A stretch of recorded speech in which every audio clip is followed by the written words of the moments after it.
Brad, are the lights on in this room? No. Okay. Why don't you look around? You look up over your head. Are those lights on? Yeah? Good.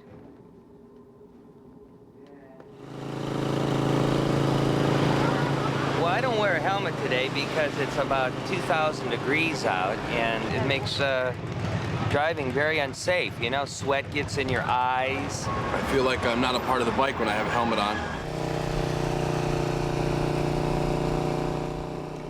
Is your name Bradley?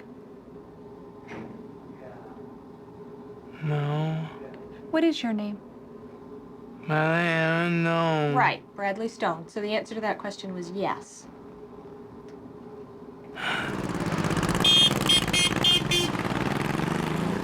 When your head hits the pavement or the ground, your brain is going to move forward, hitting up against the bones inside the skull.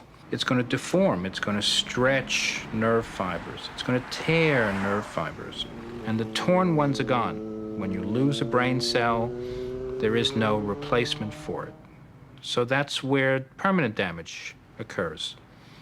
In fact, people who have an accident like that often don't get better.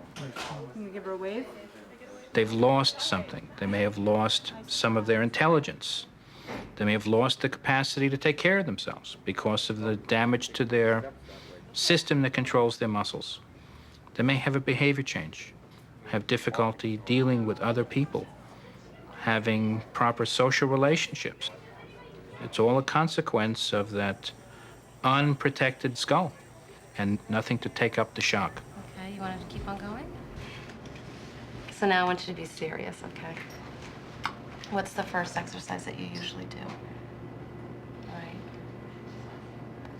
Okay, try to touch your chin and then try to touch your nose. Okay? And you want to do that 10 times.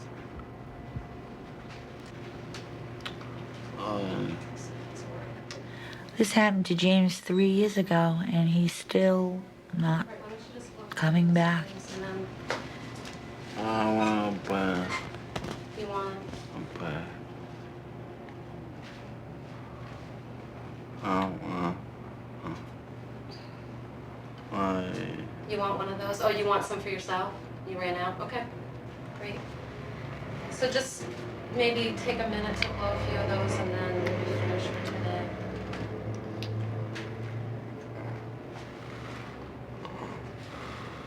Nice job.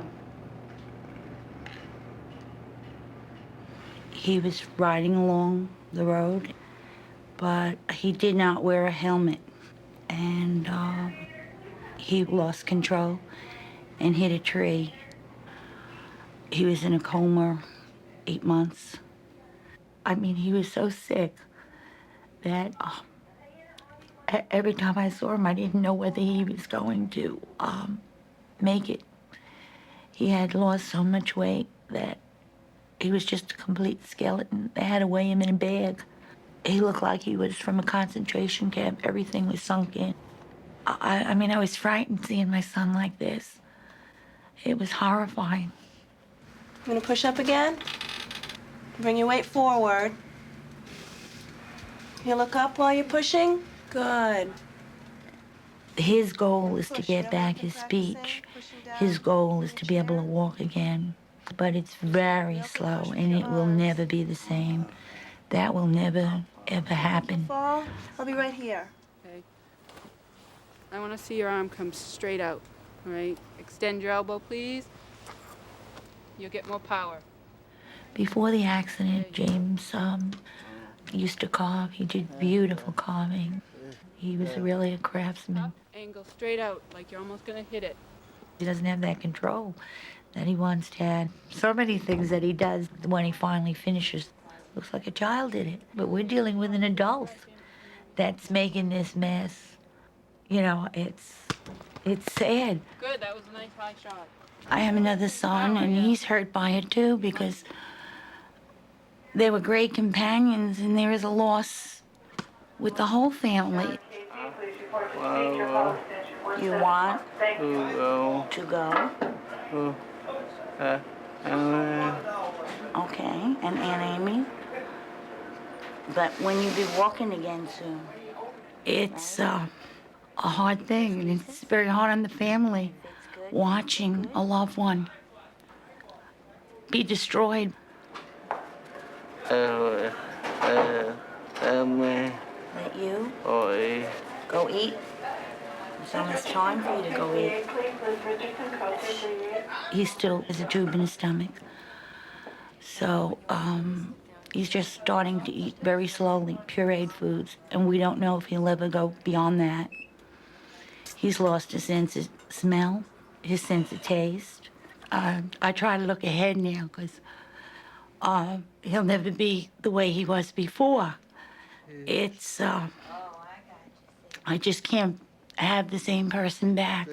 So I have to deal with James as he is now and progress and get him as far as he can go. But I don't know if there is a future for him. I think that hurts me more than anything else. A lot of the things that he wanted to do in his life, he can no longer do. And this could probably have been avoided. At worst, he could have hurt his leg, but his brain is something that you can't replace it. He will wear a prosthesis, but his brain will never come back to the capacity that he was before. There is no cure for brain injury. A brain injury is forever. We can teach someone strategies for dealing with the handicaps, but the only effective approach in dealing with head injury is prevention, not to let the injury occur in the first place. So, helmet laws, they're a necessity. Because I know somebody's gonna be stupid. I mean, just as James was. Just be stupid and say, could never happen to me. Oh, well, it did. And it happened to me. Helmets don't look good. I hate to say it, they just don't look good. If you don't wear a helmet, you are the only person that's injured. You're not doing any injury to anybody else. Because what's the use of having a $20,000 bike between your legs if people can't see who's riding it anyways, right? Freedom of choice, that's all there is to it.